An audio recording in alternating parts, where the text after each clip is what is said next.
নির্জন গ্রাম চাপাবিল। রাতের আকাশে ঝকমকে পূর্ণিমা। ছোট্ট মেয়ে তানিয়া দাদুর সাথে খোলা উঠোনে বসে।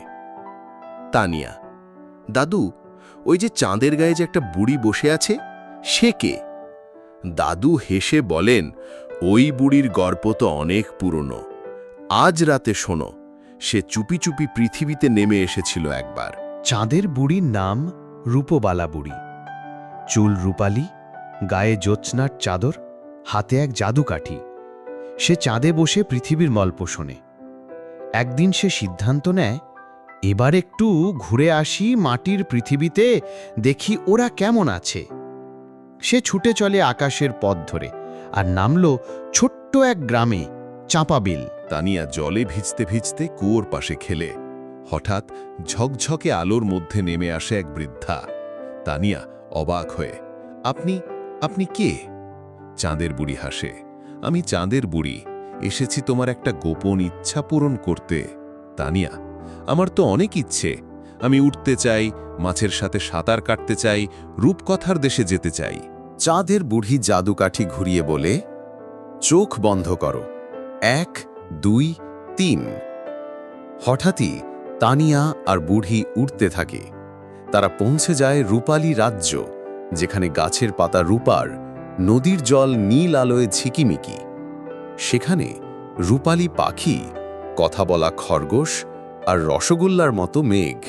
রূপালী রাজ্যের রাজা চান্দু রাজা কান্না করছেন। রাজা, আমাদের রাজ্যে আলো কমে যাচ্ছে, জ্যোৎস্নার আলো আর জ্বলছে না। চাঁদের বুড়ি বললেন, কারো না কারো দুষ্টু পরিকল্পনা চলছে। বুঝতে পারছি।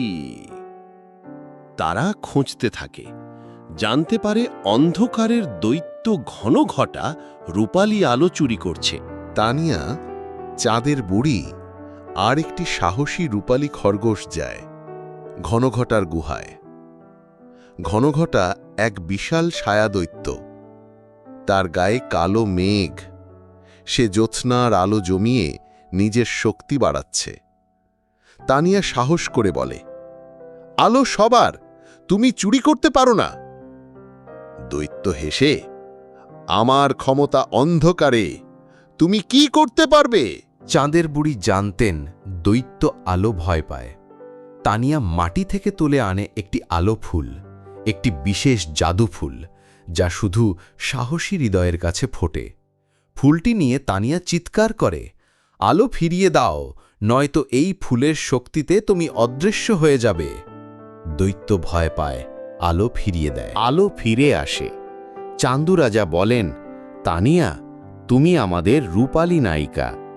তানিয়া হাসে। চাঁদের বুড়ি বলে, তোমার সাহস আর মায়া আমাদের জয় এনে দিয়েছে। চাঁদের বুড়ি বলল, তোমার সময় এসেছে ফিরে যাওয়ার। তানিয়া চোখ মুছে ফিরে আসে নিজের উঠোনে। চোখ মেলে দেখে দাদু পাশে বসে। তানিয়া, দাদু, আমি চাঁদের বুড়ির রাজ্যে গিয়েছিলাম। দাদু হেসে, হ্যাঁ, আর আমি এখন জানি তুমি একদিন আকাশ ছুঁয়ে ফেলবে। তানিয়া ঘুমিয়ে পড়ে। আকাশে আবার জ্যোৎস্নার হাসি। চাঁদের বুড়ি চুপচাপ তাকিয়ে থাকে তার দিকে, যেন বলছে, যদি মনটা সাদা থাকে তবে তুমি সব রাজ্যে পৌঁছতে পারো।